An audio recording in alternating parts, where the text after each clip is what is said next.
Les gens, j'espère que vous allez bien aujourd'hui. On va parler de l'attaque des Titans.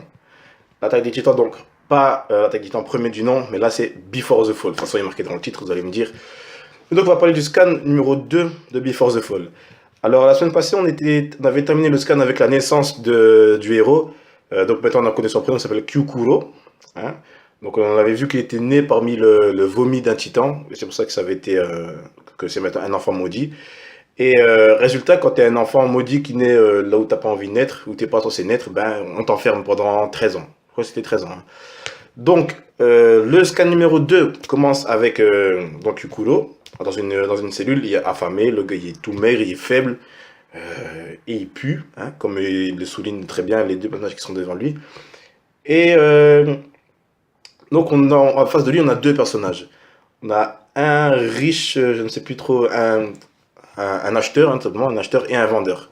Tout simplement parce que l'enfant maudit, Kyukuro, est vendable. Vendable, je ne sais pas si ça se dit. Mais en tout cas, on peut acheter cet enfant. Alors, vous allez me dire, c'est bizarre. Le gars, il est orphelin, il est détesté par tous. Pourquoi quelqu'un voudrait l'acheter? Pour l'instant, on n'en sait pas plus. Quoi qu'il en soit, il est acheté par quelqu'un. Et d'ailleurs, ce n'est pas la seule personne à vouloir l'acheter parce que deux personnes ont été intéressées par cet enfant. Et la deuxième personne qu'on ne voit pas dans le scan a dit d'ailleurs qu'il fallait absolument qu'il achète cet enfant-là. Il dit, il faut absolument que j'achète l'enfant des Titans. Le gars, il a des choses de prévues. Est-ce que c'est important? On ne sait pas. Est-ce qu'il a des projets bons pour l'humanité? On ne sait pas. Est-ce qu'il veut tout simplement adopter l'enfant? On ne sait pas non plus. Quoi qu'il en soit, il n'aura pas l'enfant puisqu'il a été acheté par ce riche. Et ce riche qui a un enfant qui s'appelle Shiba. Et ce Shiba, c'est le futur chef, le futur capitaine de l'armée ou je ne sais plus quoi, de l'armée. Et on pourrait dire que ça va être quelqu'un de bien, parce qu'il va combattre pour l'humanité, il va donner sa vie, donc Shinzo Sasageo, vous connaissez la chanson. Mais en fait, le gars, c'est une ordure. Parce que la première visite qu'il fait avec Kyukuro, il l'a fait en le tabassant. Il dit, papa, regarde, je vais pouvoir battre des titans. Parce qu'en fait, ils le prennent pour un titan, cet enfant-là. Il a 13 ans, on ne lui donne pas à manger, personne ne s'occupe de lui. Dans tout le scan, on l'a vu manger 2 fois, et le scan s'étend sur quelques jours. Hein. On l'a vu manger 2 fois. Et d'ailleurs, en plus, le premier truc qu'il a mangé, c'est une araignée qui traînait dans sa cellule. Donc, analysez le truc. Il a mangé une araignée qui traînait dans sa cellule. Donc, vous voyez à quel point il en est réduit. Il doit manger un...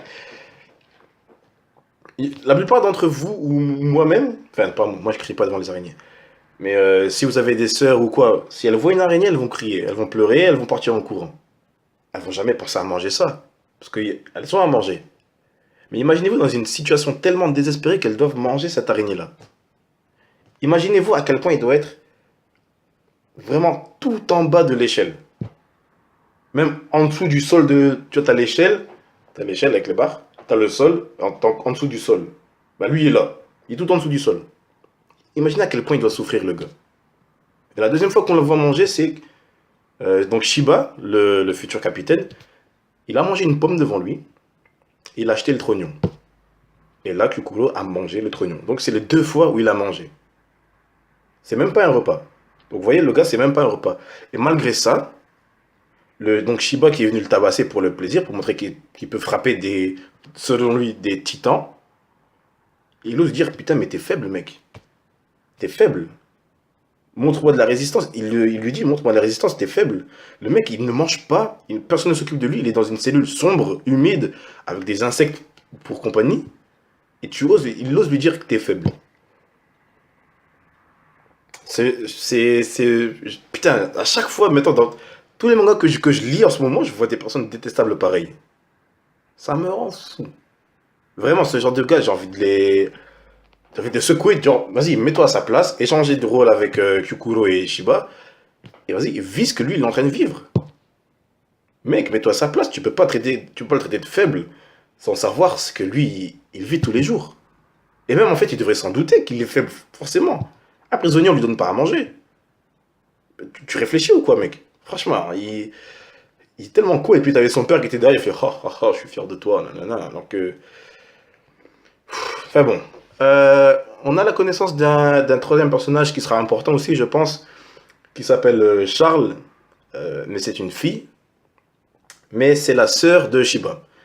Euh, donc quand je l'ai vu, la première image que j'ai vue, je me suis dit, elle est assez bien dessinée, ça va être le genre de personnage qui va soutenir le héros, donc Yukuro. Je pensais que ce serait ça, mais en fait non.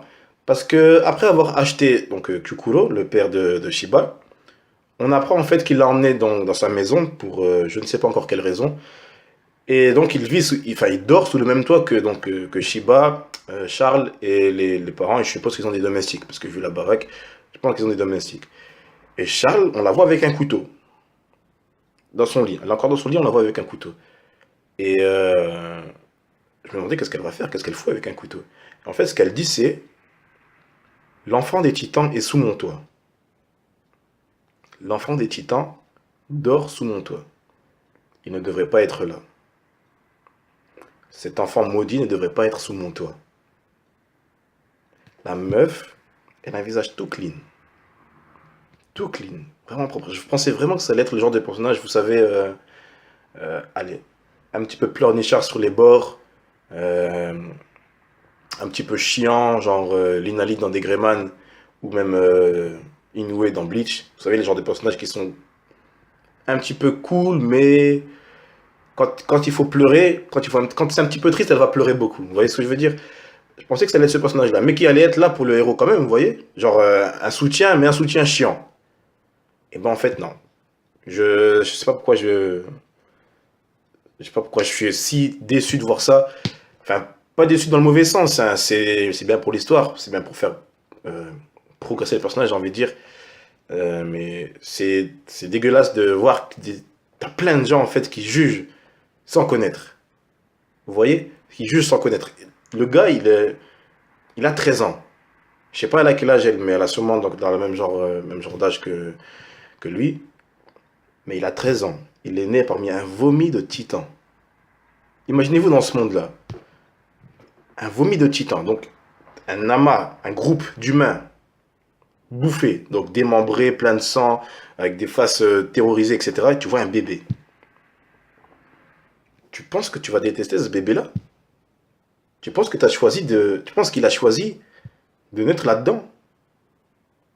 Le mec, tu peux pas lui en vouloir, quoi. Tu peux pas en vouloir à quelqu'un qui n'a pas choisi sa vie. Il n'a pas choisi. Toi, elle est née dans un hôpital. Elle, son frère, son père, enfin toute sa famille est certainement née dans un hôpital. Donc ouais, donc ça paraît normal, donc c'est bien, donc on va pas les détester. Mais quand ça sort de l'ordinaire, quand tu peux pas prévoir ce genre de truc, bah, pourquoi tu le détestes? Ça me, c'est dans l'histoire, hein, bien sûr, mais moi je me mets à la place du gars. Et putain, mais là dans ma tête, je me suis posé la question suivante. Qui est-ce qui va détester le plus? Les humains ou les titans?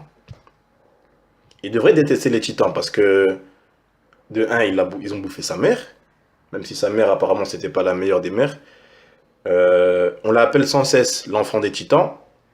Donc c'est aussi à cause des titans qu'il est détesté. Mais à côté de ça, t'as le gars Shiba qui le tabassait, mais tous les jours. Il le tabassait tous les jours. Il le détestait. Et t'avais son père, je sais pas s'il était là les fois suivantes, mais le mec, il était là en train de regarder, genre, c'est bien, continue mon fils. Limite, c'était Judge de One Piece quand il laissait son fils Sanji se faire tabasser par ses frères. C'était limite ça. Et c'est. Donc je me demande, quand il va pouvoir se rebeller, quand il va pouvoir s'affirmer, montrer qui il est, montrer ce qu'il veut faire dans la vie, est-ce qu'il va combattre les humains ou est-ce qu'il va combattre les titans? Logiquement, il va combattre les titans, hein, parce que c'est l'attaque des titans, le titre de l'épisode. Mais il aurait des bonnes raisons de détester les hommes aussi. Ah oui. Et à un moment, quand ce Shiba le tabasse, je sais plus, c'est quoi le mot exact qu'il lui dit, je crois que c'est résiste ou un truc comme ça. Il dit ouais, tu dois résister, montre-moi de la résistance et tout. Et le gars, il continue à répéter mon résiste, résiste, résiste. Comme si c'était le seul mot qu'il pouvait dire. D'ailleurs, je me demande s'il sait parler même ce gars. Ah, et depuis 13 ans, il est enfermé. Est-ce qu'il peut parler? Est-ce qu'il peut écrire? Est-ce qu'il peut lire? Le mec, il connaît rien de la vie. Il connaît rien du monde, je pense. Donc, à mon avis, il est encore, il doit être en mode bestial, là, j'ai envie de dire. Est-ce qu'il va, pour marcher, est-ce qu'il va marcher droit comme un homme ou est-ce qu'il va marcher penché comme Gollum, j'ai envie de dire? C'est, j'ai hâte de le voir sortir pour voir comment il réagit face au monde. C'est comme Charles quand elle dit ouais, je veux savoir ce qui se passe derrière les murs, voir à quoi ressemble le monde extérieur. Et lui, il doit ressentir la même chose. Putain, qu'est-ce qui se passe en dehors de ces barreaux? Est-ce qu'il y a d'autres gens qui sont enfermés comme lui? Est-ce que d'autres gens tabassent d'autres gens comme Shibol tabasse? Est-ce qu'il y a de la vraie nourriture en dehors des araignées et des trognons de pommes? Est-ce que quelqu'un va l'aimer un jour? Est-ce qu'il lui va aimer quelqu'un? Ouais, ce genre de questions, le mec, il doit se poser ça tout le temps. À longueur de journée, putain. Vous savez, les journées où on fout rien. Vous connaissez les jours, genre le dimanche. Le dimanche, c'est le jour où tout le monde ne fout rien. On squatte le canapé, on squatte le lit, on squatte le PC. Parfois, la journée passe vite parce qu'on regarde des mangas, on lit des livres, on va se promener.